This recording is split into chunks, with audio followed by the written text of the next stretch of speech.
पाकिस्तान का इस वक्त बहुत बुरा हाल है। जी हाँ, आपने सही सुना। क्योंकि मैं इसलिए बोल रहा हूँ क्योंकि पाकिस्तान के घर में ही लड़ाई चालू है।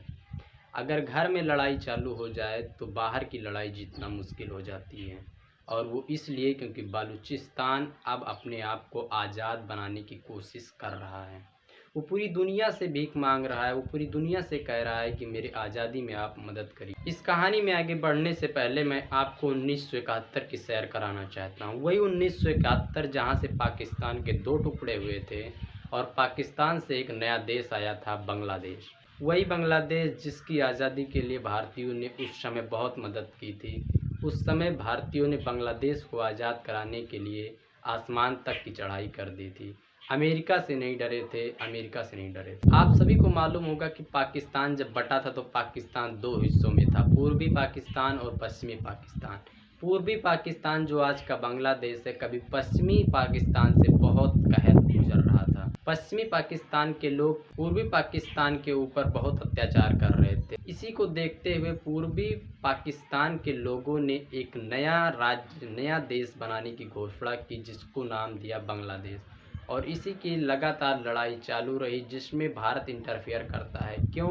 क्योंकि बांग्लादेश से, जो आज बांग्लादेश है, कभी पूर्वी पाकिस्तान हुआ करता था, वहाँ से हज़ारों हजार सैकड़ों लाखों लोग भारत में शरण लेने लगे अपने आप को ज़िंदा बचाने के लिए। उस समय की सरकार इंदिरा गांधी की सरकार थी और इंदिरा गांधी सरकार ने ये फैसला लिया था कि हम अपने पड़ोसियों को इस तरीके से नहीं देख सकते कि मेरे पड़ोसियों के ऊपर इस तरह का अत्याचार हो। इंदिरा गांधी ने उस समय फैसला लिया और उन्होंने कहा कि हम अपने पड़ोसियों को आज़ाद कराएंगे अत्याचार से। और उस समय की अत्याचार, आज वही अत्याचार पाकिस्तान अपने ही अंदर बलूचिस्तान में कर रहा है।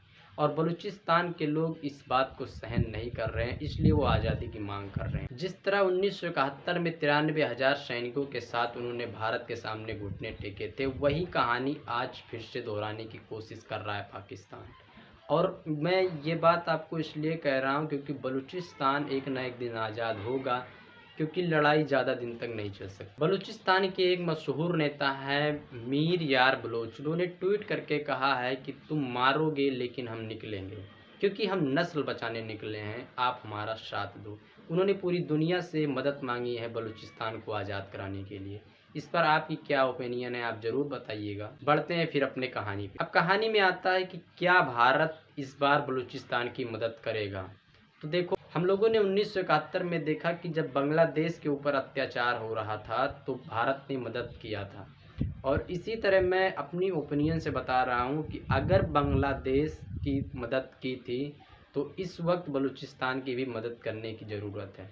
क्योंकि अगर बलूचिस्तान अपने आप को आज़ाद बनाने की कोशिश कर रहा है तो कहीं ना कहीं वो खुद आज़ाद होने में सक्षम नहीं है, इसलिए वो दूसरों से मदद मांग रहा है। और इसमें भारत ही नहीं, पूरे देश को मदद करना चाहिए, क्योंकि जब किसी के ऊपर अत्याचार होता है तभी तो वो आज़ादी के लिए भीख मांगता है, आज़ादी के लिए बात करता है। तो आज़ादी अगर मांग रहा है, वो अलग नेशन बनाने की कोशिश कर रहा है, तो वो किसी न किसी आधार पर बनाने की कोशिश कर रहा है। और अगर अत्याचार हो रहा है तो उसको आज़ाद करना चाहिए। इसमें पूरे भारत को और पूरे देश को साथ देने की ज़रूरत है। अब इस बलूचिस्तान को पैदा करने में विश्व संगठन की क्या राय है, ज़रा इसको देखते हैं। देखिए, विश्व संगठन ने हमेशा से एक नेशन को बनाने की कोशिश की है ताकि वैश्विक शांति बनी रहे। वैश्विक शांति हमेशा बनी रहे, इस पर सारे देश गौर करते हैं, यहाँ तक कि यूएसए भी इस पर गौर करता है। क्योंकि अभी हाल ही में देखा, जब ऑपरेशन सिंदूर जारी हुआ, भारत पाकिस्तान के बीच लड़ाई हुई, तो अमेरिका ने समझौता करा के सीज़ फायर करवा दी। तो इसी तरीके से अगर बलूचिस्तान आज़ादी की मांग कर रहा है तो इसमें सीज़ फायर ना करके आज़ादी के लिए बात करने की ज़रूरत है। अब इसके बारे में आपका क्या ओपिनियन है, आप ज़रूर बताइए। और यदि वीडियो पसंद आया हो तो लाइक करके चैनल को सब्सक्राइब कर लीजिए।